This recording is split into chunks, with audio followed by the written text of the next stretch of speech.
Europe 1. Le journal de 7h sur Europe 1, Christophe Lamar. Bonjour Christophe. Bonjour Dimitri, bonjour à tous. Le deuil à Versailles, le chagrin à Montigny-le-Bretonneux. 10 km séparent ces deux villes des Yvelines. C'est dans la première, à 2 pas du château, qu'auront lieu les obsèques de Philippine. Cérémonie prévue à 13h à la cathédrale Saint-Louis. Pas de cérémonie dans la seconde à Montigny, juste une homélie à l'église Saint-Martin par respect pour la famille. Philippine habitait la commune, sa disparition bouleverse les paroissiens. Reportage Nicolas Tonef. Le vent et la pluie balaient la place de l'église Saint-Martin. Parapluie en main, un fidèle s'approche. Que le Seigneur l'accueille et aide ses parents et ses frères à surmonter cette épreuve. C'est triste. Midi sonne déjà, une bonne soixantaine, cheveux attachés en chignon, une femme surgit. Luciana a vu sur l'église et un destin qui la martyrise, comme celui des parents de Philippine. J'ai perdu ma petite nièce, assassinée comme ça, quoi, pour un petit con. Voilà. Donc, je peux pas avoir du chagrin, quoi. C'est dur, c'est très très dur. Elle cache ses larmes pudiquement, donnera son cœur et le peu de réconfort qu'elle peut offrir à la famille endeuillée. J'irai chez le fleuriste à côté, puis j'enverrai quelque chose, comme tout le monde. Voilà. Luciana rentre prier dans le silence sépulcral de l'église. De l'autre côté de la rue, au presbytère, le père Grosjean, discret et préoccupé, prépare son homélie.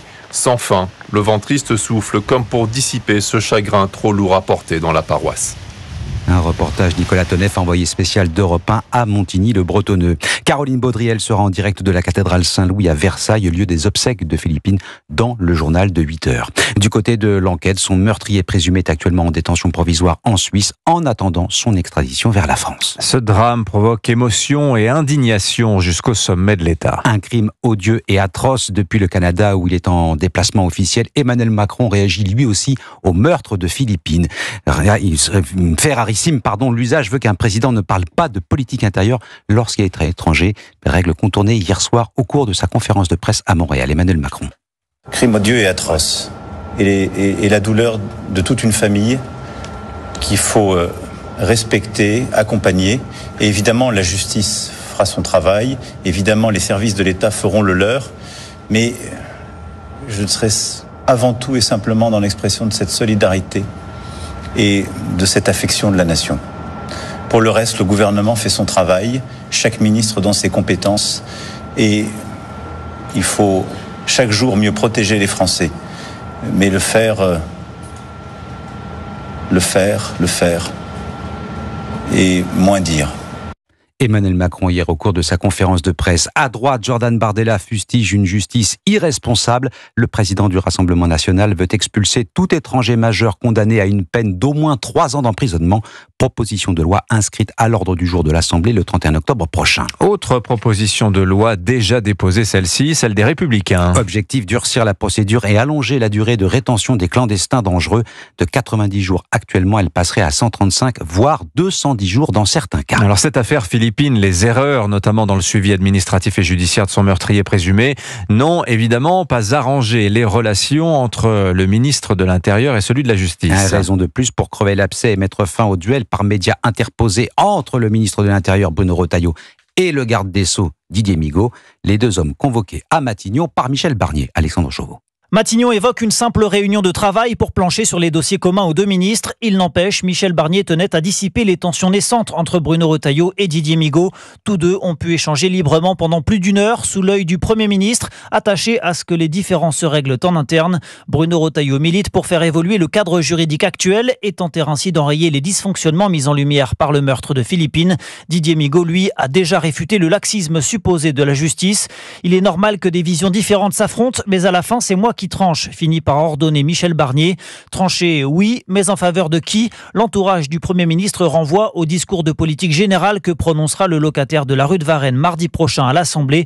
Sa prise de parole est attendue par les oppositions, mais aussi par ses partisans, en quête d'une orientation politique claire, 3 semaines après sa nomination. Alexandre Chauveau du service politique d'Europe 1, Bruno Retailleau, Didier Migaud et l'ensemble du gouvernement se retrouveront en séminaire cet après-midi à Matignon. Réunion de 15h à 18h pour s'accorder accordé sur le discours de politique générale que prononcera le Premier ministre mardi prochain à l'Assemblée. Et parmi les sujets qui fâchent, celui du déficit des comptes publics. Mauvaise nouvelle pour l'État. Le taux d'emprunt des obligations françaises à 10 ans dépasse désormais celui de l'Espagne sur le marché de la dette. Une première depuis 18 ans. Vous écoutez Europe 1 matin, il est 7h06. On part dans les Caraïbes. L'ouragan Hélène vient de toucher les côtes de Floride. Et vous entendez, les sirènes d'alerte sont là pour le rappeler. L'ouragan Hélène, classé 4 sur une échelle de 5, qualifié d'extrêmement dangereux. Anne Toulouse est en direct avec nous ce matin. Bonjour Anne. Bonjour à tous. Eh bien, pour vous donner une idée du danger, le shérif de la zone d'impact a demandé aux personnes qui ont résisté à l'ordre d'évacuation d'écrire leur nom et leur date de naissance sur leurs bras pour que l'on puisse, le cas échéant, identifier leur corps. Les autorités n'ont pas mâché leurs mots. C'est une situation de vie ou de mort. C'est un événement catastrophique. Le plus dangereux, c'est ce que l'on appelle le surge, une sorte de petit tsunami qui pourrait faire monter le niveau de l'eau de près de 7 mètres sur la côte nord-ouest de la Floride. Ensuite, il y a les vents à plus de 200 km/h, des pluies torrentielles, mais surtout cet ouragan a un trajet exceptionnel. Il a touché terre il y a environ 2 heures au nord-est de la Floride et au nord-ouest, de la Floride, et de là, il est en train de monter vers la Géorgie, où il va atteindre des zones très peuplées comme la ville de Macon ou bien l'agglomération d'Atlanta qui compte plus de 6 millions d'habitants. Cela veut dire que des millions de personnes vont se trouver sans électricité. Il y en a déjà 2 millions d'ailleurs, et qu'une bonne partie du sud-est du pays est paralysé par les intempéries. Il est actuellement ici 1h du matin et il faudra attendre le lever du jour et sans doute après cela des jours entiers pour mesurer l'ampleur des dégâts.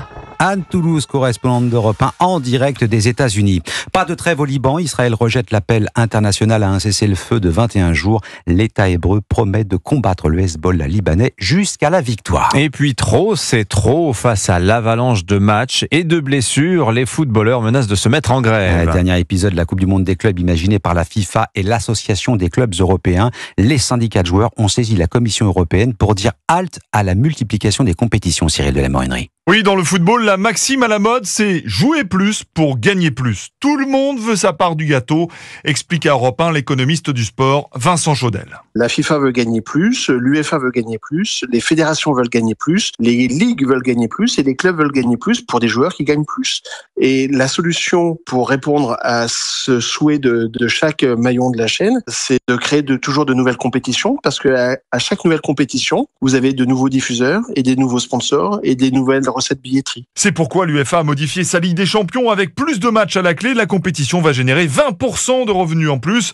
Conséquence, les meilleurs joueurs disputent actuellement entre 60 et 80 rencontres par an. C'est beaucoup trop, dénonce l'ancien attaquant Frédéric Piquion. Il y a des joueurs qui se font amputer, il y a des joueurs qui sont pas bien, il y a des joueurs qui se font opérer parce que le corps ne suit plus. Si la FIFA, pour l'instant, n'entend pas alléger le calendrier, l'UEFA réfléchit à des solutions pour soulager les joueurs, abandon des arrêts de jeu prolongés et liste élargie pour l'Euro. Cyril de la Morinerie, on n'a pas fini de reparler de cette histoire de multiplication des matchs. Ah bah là, je vous dis, à Europe 1, là, des footballeurs en grève avec ce qu'ils gagnent, je peux vous dire que ça fait jaser.